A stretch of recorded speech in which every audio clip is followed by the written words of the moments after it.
बिस्मिल्लाहिर्रहमानिर्रहीम अस्सलाम वालेकुम। मैं इब्रार अहमद महर एडवोकेट उम्मीद करता हूं कि आप सब खैरियत से होंगे।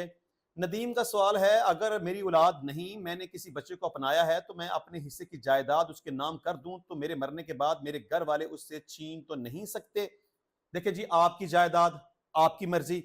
आपने अगर कोई बच्चा अडॉप्ट किया, अपनी प्रॉपर्टी उस बच्चे के नाम के ऊपर ट्रांसफर करना चाहते हैं तो आप कर सकते हैं। तमाम तर कानूनी तकाजों को पूरा करते हुए प्रॉपर्टी अपने उस बच्चे के नाम पे जो आपने अडॉप्ट किया हुआ कर दें, और उसके बाद अदालत में एक दावा दायर करके अपनी स्टेटमेंट भी रिकॉर्ड करवा दें अदालत के सामने कि आपने ये फलां फलां प्रॉपर्टी फलां बच्चे के नाम के ऊपर अपनी मर्जी के साथ ट्रांसफर की है। तो इसका आपको यह फायदा होगा कि कम से कम आपके दुनिया से जाने के बाद फिर उस बच्चे के लिए कोई परेशानी नहीं होगी। मतलब कि आपका कोई भी अजीज रिश्तेदार अगर उस बच्चे से जायदाद छीनना चाहेगा या अदालत में जाएगा, कोई केस दायर करेगा, तो फिर कुछ नहीं बनेगा। मतलब कि आपकी जायदाद आपकी मर्जी के मुताबिक जो उस बच्चे के नाम के ऊपर जाएगी वो उसके नाम के ऊपर ही रहेगी और आपकी प्रॉपर्टी महफूज रहेगी। इरफान खान का सवाल है, सर एक बंदा जगह बेचकर कुछ अरसे बाद वो ही बंदा इंतकाल चैलेंज कर देता है कि ये इंतकाल जाली है, तो क्या ये ठीक है?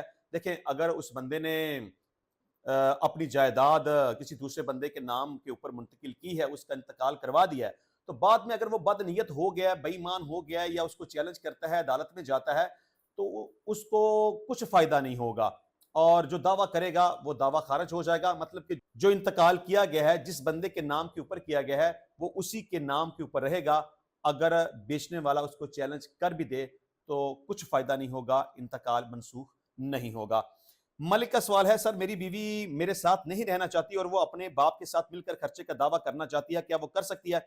देखें जी, अगर आपकी बीवी आपके साथ नहीं रहना चाहती तो उसे तो कोई नहीं रोक सकता।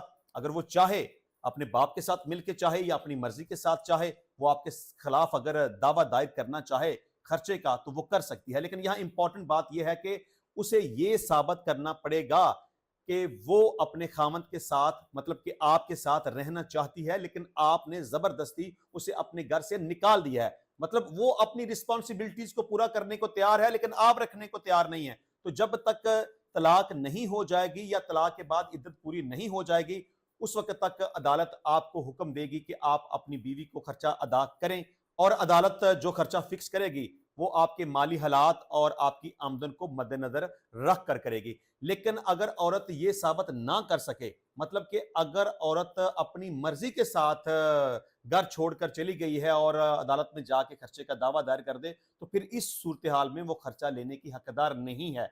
मतलब वो खुद से अगर गई है अपने खामद को छोड़कर तो उसको खर्चा नहीं मिलेगा। लेकिन अगर खामद ने उसे अज खुद अपने घर से निकाल दिया है, जबरदस्ती निकाल दिया, मारपीट कर निकाल दिया, इस सूरत में अगर वो अदालत में केस करेगी तो वो खर्चे की हकदार होगी। लेकिन यहां एक बात और भी इंपॉर्टेंट है, ये यहां पर क्लियर नहीं है कि बच्चे हैं कि नहीं हैं, लेकिन अगर बच्चे होंगे तो फिर ये शराइत लागू नहीं होंगी। ये सिर्फ मियां और बीवी के दरमियान के मामलात हैं कि वो रहना नहीं चाहती या खामद ने उसको जबरदस्ती निकाल दिया या जो भी कोई सूरत हाल थी। लेकिन अगर उनके बच्चे हैं तो फिर अगर बच्चों की मां अदालत में दावा दायर करेगी अपने खामद के खिलाफ, तो इस सूरत हाल में बाप को अदालत हुक्म देगी कि वो अपने बच्चों को खर्चा अदा करे। इंशाल्लाह मिलते हैं नेक्स्ट टाइम नई वीडियो में नए टॉपिक के साथ। तब तक के लिए इजाजत दीजिए। अल्लाह हाफिज।